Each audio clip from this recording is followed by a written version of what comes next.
Having left Margaret River, we headed south to a small beach just outside of Augusta called Cosy Corner. The view from the car park was spectacular, and so we grabbed our snorkeling gear and headed out for a look.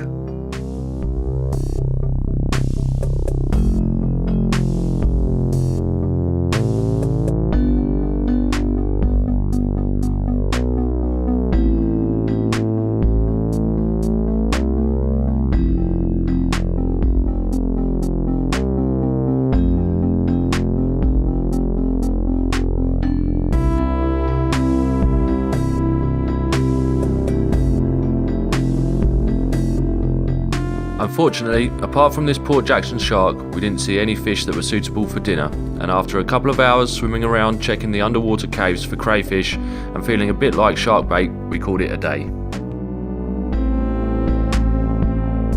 Moving on from there, we had decided to stay at a campground called Black Point, which is roughly an hour and a half east of Augusta.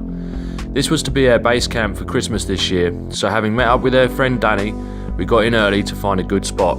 As always, remember to drop your tyre pressure when leaving the sealed road to ensure you don't go getting stuck and leaving holes in the track for other users. To reach the campgrounds here, you will need an all-wheel drive car and an air compressor.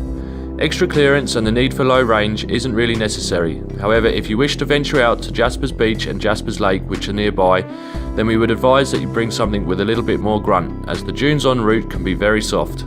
With camp set up and the sun setting, it was time to get into the festive spirit.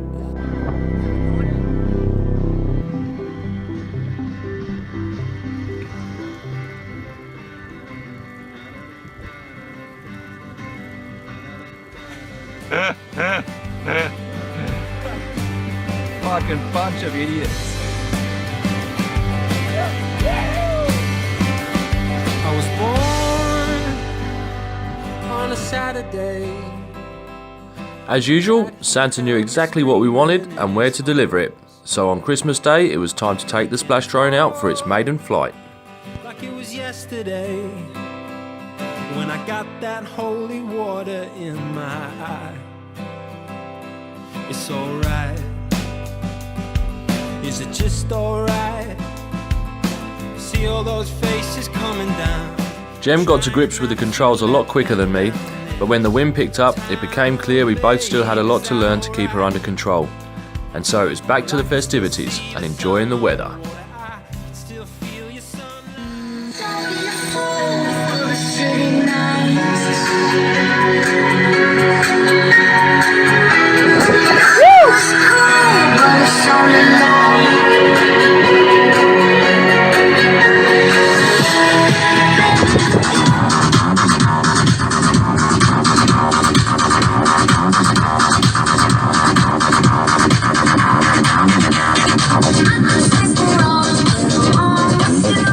Boxing Day brought some lush weather and waves to suit, so it was time to wax up the boards and flush out those hangovers.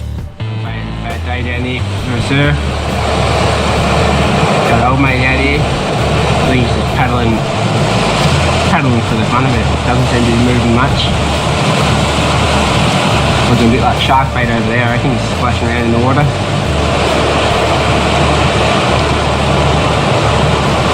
He's going hell for leather though. He's starting to get a bit tired.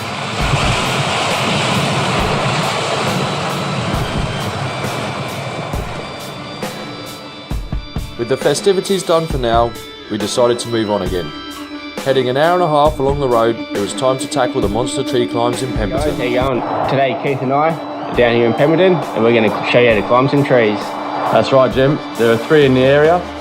Bicentennial, the Gloucester tree, and this one behind us, which is the diamond tree. I don't know about you, mate, but I'm keen to get stuck in. Let's get into it, eh? All right.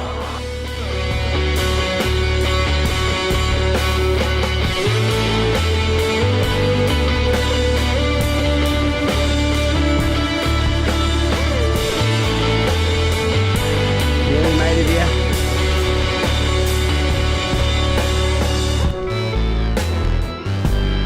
Look at that for a view.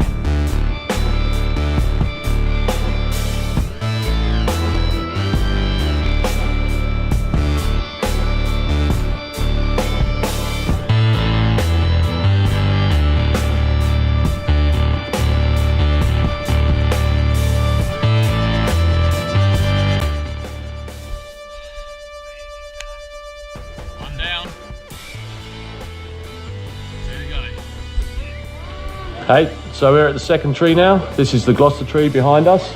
It's taken roughly 25 minutes to get here from the diamond tree. Yeah, and for those who don't know where Pemberton is, it's about 3 hours southwest of Perth, and there's a lot more activities to do than just the tree climbs around. Check it out, eh? Yeah. As Jed's mentioned before, if climbing trees isn't your cup of tea, then there are plenty of other activities to visit and keep you entertained. At the same location as the Gloucester tree, you will find 3 walks of varying difficulty that will lead you through this rich karri forest, providing some amazing photo opportunities.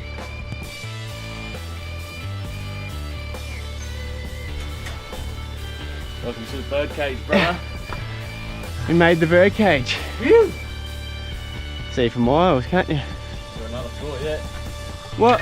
More? I thought we were finished. Up the old alley ladder, mate.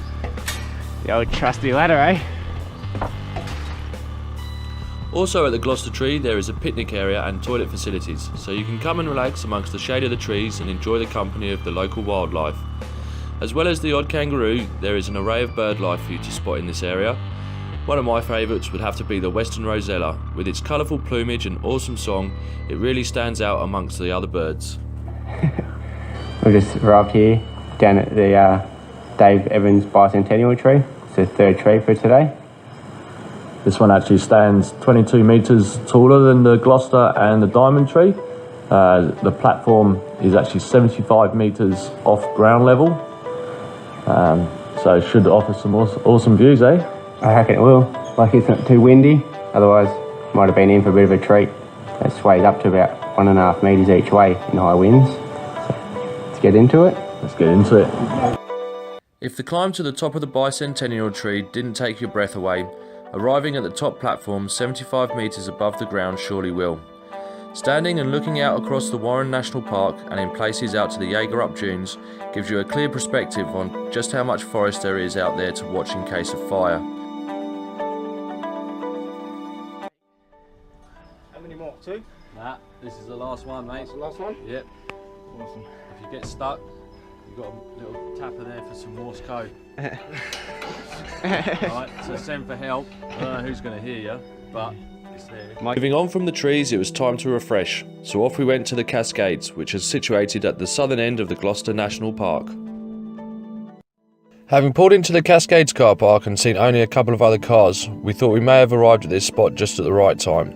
So we made our way through the bush on the pathways to the first of the 2 viewing platforms. What do you reckon? Looks lush, eh? Doesn't it? Beautiful. I wonder if you can go for a dip. I hope so. We came to realise that there must be another way to reach this destination, as a number of visitors here would have filled a dozen cars or more. We found out later that day that the Pemberton tram line calls past the Cascades and that they offer a 15-minute stop-off for the people wanting to get off and have a look around. The tram runs along the old timber railway line up until the Warren River Bridge, which is where the Lefroy Brook meets the Warren River in the Gloucester National Park.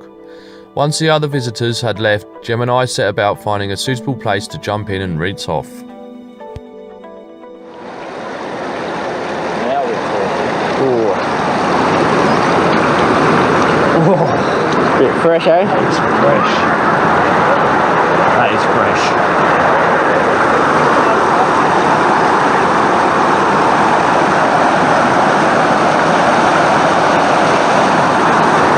No, you're not moving too fast, brother. What's wrong with you?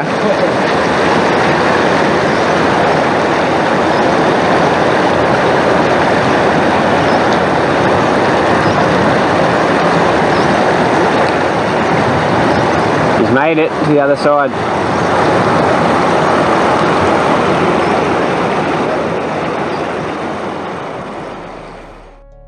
Moving on again to the southwest for an hour or so saw us arrive at Windy Harbour and our final destination for this episode.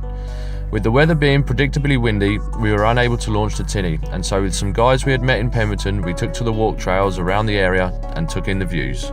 If you come for just the day as we did, then we would recommend getting up to Point Down Augusta.